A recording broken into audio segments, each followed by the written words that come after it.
ಯಾರೋ ನೀನು? ಯಾಕೋ ಭೈರವಿ ಕೊಲ್ಲಕ್ ಬಂದೆ? ಯಾರೋ ನೀನು? ಯಾರೋ ನೀನು? ಭೈರವಿನ ಯಾಕೆ ಕೊಲ್ಲಕ್ ನೋಡ್ದೆ ಹೇಳೋ? ಹೇಯ್, ಯಾರೋ ಕಳ್ಸಿದ್ ನಿನ್ನ? ಹೇಳೋ. ಭೈರವಿನ ಕೊಲೆ ಮಾಡಕ್ ಯಾಕೆ ಟ್ರೈ ಮಾಡ್ದೆ ಹೇಳೋ?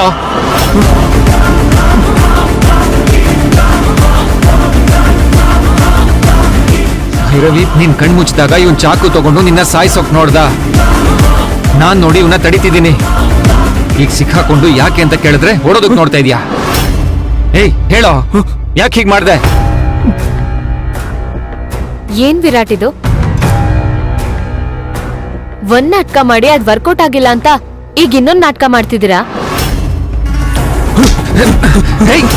ನಿಂತ್ಕೋ, ನಿಂತ್ಕೊಳ್ಳೋ.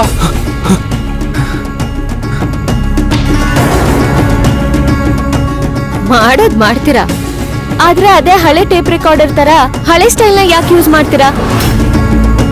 ಯಾವ್ದೋ ರೌಡಿ ನನ್ನ ಸಾಯ್ಸಕ್ ಬರೋದಂತೆ, ನೀವ್ನ ನನ್ನ ಸೇವ್ ಮಾಡೋದಂತೆ, ಆಮೇಲೆ ಆ ರೌಡಿಗ್ ಹೊಡೆಯೋದಂತೆ, ಅದನ್ನ ನೋಡಿ ನನಗ್ ನಿಮ್ಮೇಲೆ ಲವ್ ಆಗೋದಂತೆ, ನಾನ್ ನಿಮಗ್ ಐ ಲವ್ ಯು ಹೇಳದಂತೆ. ಇದೇ ತಾನೇ ನಿಮ್ ಪ್ಲಾನು? ಇದನ್ನೆಲ್ಲ ಎಷ್ಟು ಸಿನಿಮಾ ಸೀರಿಯಲ್ಗಳಲ್ಲಿ ನೋಡಿಲ್ಲ. ಇದೆಲ್ಲ ಹಳೆದಾಯ್ತು ವಿರಾಟ್. ಇಂಪ್ರೆಸ್ ಆಗ್ಬೇಕು ಅಂದ್ರೆ ಏನಾದ್ರೂ ಹೊಸದಾಗಿ ಟ್ರೈ ಮಾಡ್ಬೇಕು. ಇದೆಲ್ಲ ವರ್ಕ್ ಆಗಲ್ಲ. ಭೈರವಿ, ಅದ್ ಹಾಗಲ್ಲ. ನಾನ್ ಯಾಕೆ ಹಾಗೆ ಮಾಡ್ಲಿ? ನಿಜವಾಗ್ಲೂ ಇವ್ರು ಯಾರು ಅಂತ ನಂಗೆ ಗೊತ್ತಿಲ್ಲ. I square Bhairavi. Stop it Virat. ನೀವ್ ಹೇಳದ್ನೆಲ್ಲ ಕೇಳೋದಕ್ಕೆ ನನ್ನೇನ್ ಚಿಕ್ಕ ಪಾಪು ಅಂತ ಅನ್ಕೊಂಡಿದ್ದೀರಾ? ನಡೆಯುವಾಗ ಎಡುವುದು ಸಹಜ, ಆದ್ರೂ ಎಡವಿದ ಕಾಲಲ್ಲೇ ಮತ್ತೆ ಮತ್ತೆ ಎಡವದನ್ನ ದಡ್ಡತನ ಅಂತಾರೆ. ಒಂದ್ಸಲ ನಿಮ್ಮನ್ನ ನಂಬಿ ಮೋಸ ಹೋಗಿದ್ದೀನಿ, ಮತ್ತೆ ಮತ್ತೆ ಮೋಸ ಹೋಗೋದಕ್ಕೆ ನನಗಿಷ್ಟ ಇಲ್ಲ.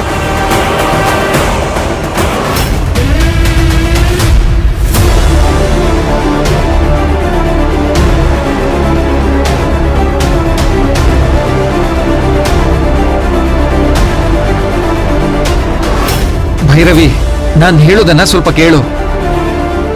ನಿನ್ ಮೂಗಿನ ನೇರಕ್ಕೆ ನೀನ್ ಯೋಚನೆ ಮಾಡ್ಬೇಡ. ನಾನ್ ತಪ್ಪು ಮಾಡಿದ್ದೀನಿ, ಇಲ್ಲ ಅಂತ ಅಲ್ಲ.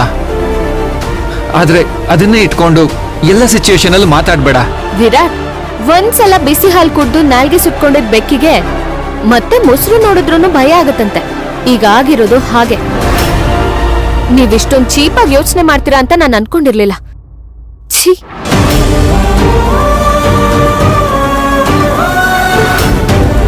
ಭೈರವಿ, ಭೈರವಿ,